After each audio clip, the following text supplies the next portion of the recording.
I welcome you all again. This is chapter number first of class 7th history, that is tracing changes through a 1000 years. लगभग 1000 साल का जो समय था 1000 years का, वो मोस्ट डेवलपिंग टाइम था इंडियन हिस्ट्री में। तो उसी की हम बात करेंगे क्लास 7th हिस्ट्री में। तो क्लास 7th की जो हिस्ट्री है, इसमें हम मेडिवल हिस्ट्री डिस्कस करेंगे, मेडिवल इंडिया। जो क्लास 6th क्लास की हिस्ट्री है वो रिप्रेजेंट करती है एंशियंट इंडिया वाला पार्ट। 7th की हिस्ट्री रिप्रेजेंट करती है medieval India. In class 8 we will discuss modern India. तो 6th क्लास की हमने बात की थी, तो हमने एंशियंट पीपल की सिविलाइजेशन को समझा था। वो पत्थरों का यूज़ करते थे, तो उसको हमने स्टोन एज नाम दिया था। फिर उसको हमने क्लासिफाई किया था पैलियोलिथिक, मेसोलिथिक और नियोलिथिक एज में। तो उसी डिफरेंट साइट्स की एक्सकवेशन की हमने बात की थी क्लास 6 की हिस्ट्री में। अब क्लास 7 की बात करेंगे, तो इसमें वो जो पार्ट है वो है मेडिवल इंडिया का, जिसमें लोगों ने बहुत तरक्की की। धीरे धीरे नए राजा होने लगे, किंगडम होने लगा, उनका क्लासिफिकेशन होने लगा, वॉर्ड्स वगैरह की हम बात करेंगे।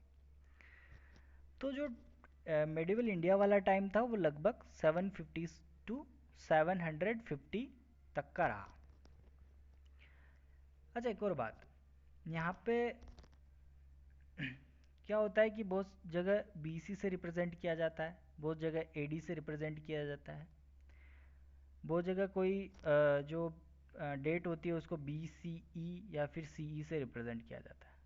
तो इसको क्लास 6 में ऑलरेडी डिस्कस कर लिया है, पर जो बच्चे नए हैं उनको मैं बता दूं कि बी और सी रिप्रेजेंट करता है बिफोर क्राइस्ट। जीसस क्राइस्ट के बर्थ से पहले का टाइम को बीसी से रिप्रेजेंट किया जाता है। And after that AD, anno domini, in the year of in the time of God. And BC represent before common era and C represent common era. तो यहाँ पे बीसी और बीसी ही एक ही टाइम को रिप्रेजेंट करते हैं, और एडी और सी भी एक ही टाइम को रिप्रेजेंट करते हैं। तो इनमें कन्फ्यूज़न नहीं होना चाहिए। तो लगभग 8 to 18 सेंचुरी की बात करें तो उसे कॉमन सी की बात कर रहे हैं, हम कॉमन एरा की बात करें तो वो मेडिवल इंडिया वाला पार्ट है। अब मेडिवल इंडिया की हम बात करेंगे, तो अगर इसको हम जनरलाइज लैंग्वेज में समझें, अगर मैं टाइम को क्लासीफाई करूं, तो लगभग ये है 8th सेंचुरी, ये है 18th सेंचुरी। ओके, तो इससे पहले वाला पार्ट ये तो एंशियंट वाला पार्ट था। एंशियंट हिस्ट्री जब लोग पत्थरों का यूज़ करते थे, स्टोन्स का यूज़ करते थे, जिसको हमने स्टोन एज नाम दिया, जो क्लास 6 का पार्ट है। बीच वाला पार्ट है मेडिवल, जब मोस्ट डेवलपिंग टाइम था, लगभग 1000 सालों का ये टाइम है। और उसके बाद मॉडर्न इंडिया आ जाएगा। तो इस वाले टाइम में तो हमने आदिवासियों की बात की, इस वाले टाइम में हम राजाओं की बात करेंगे, और इस वाले टाइम में हम अंग्रेज़ों की बात करेंगे, ब्रिटिशर्स जो इंडिया में आए थे। लगभग 200-300 साल उन्होंने, 200 साल उन्होंने राज किया। जो गांधीयन युग है वो हम इसी वाले पार्ट में डिस्कस करेंगे, जो कि क्लास 8 का पार्ट है। तो हमारा पार्ट कितना है, 8 to 18 सेंचुरी, इसमें क्या क्या डेवलपमेंट हुआ। और ये इसमें बहुत सारे चेंजेस हुए, उसकी हम बात करेंगे। अब कोई भी, जब स्टार्टिंग का टाइम था तो लोग एक जगह से दूसरी जगह मूवमेंट करते थे, और उसमें बहुत सारे ट्रेवलर्स होते थे। ट्रेवलर्स का काम होता था कि वो हिस्ट्री को, किसी जगह की हिस्ट्री निकालें, उनकी डिस्कवरी करें कि वहाँ पे किस तरह के माहौल है, किस तरह की वहाँ की धरती है। तो वो मैप बना दिया करते थे। तो जो मैप बनाने वाले होते हैं उनको बोलते हैं कार्टोग्राफर। तो एक मैप बनाया, एक अरब का कार्टोग्राफर था अल अदरीसी। तो उसने मैप किस तरह बनाया उसको हम ऑब्जर्व करेंगे कि इंडियन मैप को अगर हम देखें तो इंडियन मैप लगभग इस तरह का है, नीचे श्रीलंका है। अगर कोई व्यक्ति, कोई पर्सन इसको ऊपर से ऑब्जर्व करता है तो उसको क्या दिखेगा कि ये वाला पार्ट है नीचे और ये वाला पार्ट है ऊपर, ऊपर है श्रीलंका। इधर से ऑब्जर्व करने पर इसको श्रीलंका दिखेगा ऊपर की साइड।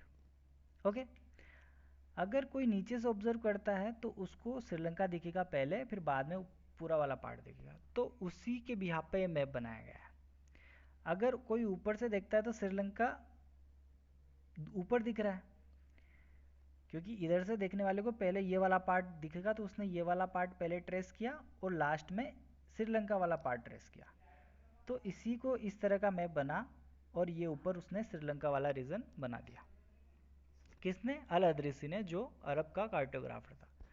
उसी तरह बाद में कुछ फ्रेंच लोग आए जिन्होंने मैप बनाया, वो लगभग सिमिलर है अपने इंडियन मैप से, क्योंकि इन्होंने नीचे से ऑब्जर्व किया, पहले श्रीलंका, फिर इंडिया का पेनिनसुला प्लेटू और बाद में आगे का एरिया। तो कार्टोग्राफर क्या होता है? A person who make maps, जो नक्शे बनाता है उसको हम कार्टोग्राफर बोलते हैं। यहाँ पे जो इम्पोर्टेंट है वो है अल अदरीसी, जो अरब के थे जिन्होंने मैप बनाया था, जिसकी हमने बात की कि ये अल अदरीसी का मैप है। ये कब बनाया गया था? लगभग 1154 CE में, कॉमन या क्रिश्चियन एरिया में ये बनाया गया था। South India is where we would expect the North India. अब इस मैप की खास बात यह है कि इसमें साउथ इंडिया इस वहाँ पे है जहाँ पे हम नॉर्थ इंडिया को एक्सपेक्ट करते हैं, क्योंकि मैंने बात की कि ये मैप है इंडिया का और इस इंडियन मैप पे श्रीलंका यहाँ है। इन्होंने ऑब्जर्व किया इधर से ऑब्जर्व किया, तो सबसे पहले इन्होंने ये वाला पार्ट बनाया नॉर्थ इंडिया का, क्योंकि इधर से ऑब्जर्व कर रहे हैं तो सबसे पहले ऊपर वाला पार्ट बनाएंगे। अब ऊपर वाला पार्ट बनाया तो वही यहाँ पे रिप्रेजेंट कर रहे हैं कि सबसे पहले इन्होंने नॉर्थ इंडिया का बनाया, उसके बाद साउथ इंडिया का। तो जब हम साउथ इंडिया की जगह कौन सा पार्ट है? नॉर्थ इंडिया वाला पार्ट, और नॉर्थ इंडिया की जगह है साउथ इंडिया वाला पार्ट, कि हमको लगता है कि पहले इधर से आना चाहिए, तो वहाँ पे उन्होंने नॉर्थ इंडिया का पार्ट पहले बनाया। सिंपल लैंग्वेज में समझे तो ये इंडियन मैप हो गया, ये वाला है नॉर्थ इंडिया, ये है साउथ इंडिया। अब इधर से मैप बनाना कोई चालू करेगा तो पहले कौन सा पार्ट बनाएगा? North India. और इधर से पहले कौन बनाएगा? South India. तो इन्होंने इधर से बनाया तो पहले नॉर्थ इंडिया बना दिया, नीचे बना दिया नॉर्थ इंडिया वाला पार्ट, फिर साउथ इंडिया वाला पार्ट बना दिया, फिर ऊपर श्रीलंका बना दिया। तो इस तरह का जो मैप बनाया था वो अल अदरीसी थे। तो यही लाइन लिखी हुई है कि South India is where we would expect to find North India. Next है Sri Lanka is an island at a top of India, Sri Lanka ऊपर बना दिया। और इसमें नेम्स जो थे वो अरेबिक में लिखे गए थे, अरेबिक लैंग्वेज यूज़ करी थी क्योंकि अरब देश के थे वो।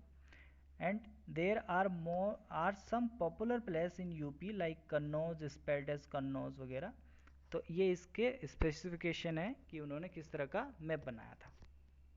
उसके बाद लगभग 1720 में फ्रेंच कार्टोग्राफर्स आए, उन्होंने भी मैप बनाया, और उन्होंने जो मैप बनाया वो सिमिलर था अपने इंडियन मैप की तरह, क्योंकि उन्होंने ऑब्जर्व कहाँ से किया? उन्होंने ऑब्जर्व किया नीचे से, श्रीलंका वाले पार्ट से उन्होंने नीचे से ऑब्जर्व करना चालू किया, इधर वाले पार्ट से। तो पहले श्रीलंका आ गया, फिर साउथ इंडिया आ जाएगा, फिर नॉर्थ इंडिया आ जाएगा। तो this map is more similar to us, it is more similar to the map we know of the map drawn by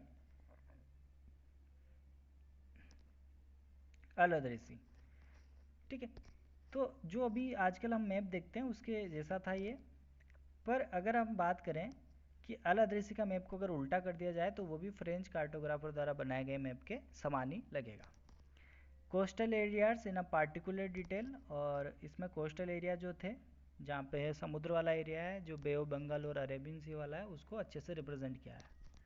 and it was used by European sailors and merchant on their voyages. जब वो भारत की यात्रा पे आते थे तो ये map use किया जाता था। अच्छा, इस मैप को अच्छा, मैप कोई क्यों बनाएगा? कोई भी मैप इसलिए बनाता है ताकि उस कंट्री में जाना आसान हो। अब कोई जहाज़ से आ रहा है तो उसको नीचे से ही आना पड़ेगा क्योंकि इधर वाटर वाला एरिया है, और अगर कोई हाथी घोड़ों वगैरह से आ रहा है, जो सेना लेके आ रहे हैं, वो किधर से आएंगे? क्योंकि ऊपर लैंड वाला पार्ट है, धरती वाला पार्ट है, तो वो इधर से आएंगे। तो मैप इसलिए ज़रूरी था, लोग मैप इसलिए बनाने लगे थे कि वो धीरे धीरे दूसरी कंट्री पर अटैक करना चाहते थे या फिर अपना बिजनेस करना चाहते थे, इसलिए वो दूसरी कंट्री में आते थे। तो धीरे धीरे मैप्स का डेवलपमेंट होने लगा और लोगों का मूवमेंट होने लगा। तो जहाज़ वगैरह से लोग आते थे, यूरोपियन लोग वगैरह, और अपने सामान इंडिया में लाते थे और यहाँ से भी सामान वहाँ पे लेके जाते थे, क्योंकि इंडिया में मसाले बहुत होते थे, तो फ़ॉरेन में मसालों की सप्लाई इंडिया से जो जहाज वगैरह है उसके हिसाब से होती थी, तो वो मैप्स का यूज़ करते थे। तो इसलिए मैप्स इम्पोर्टेंट है। तो बेसिकली इस लेक्चर में हमने इंट्रोडक्शन में मैप्स की बात की कि किस तरह मैप का डेवलपमेंट हुआ। तो अगर वीडियो पसंद आती है तो आप चैनल को सब्सक्राइब ज़रूर करें और वीडियो को लाइक करें। Thank you guys.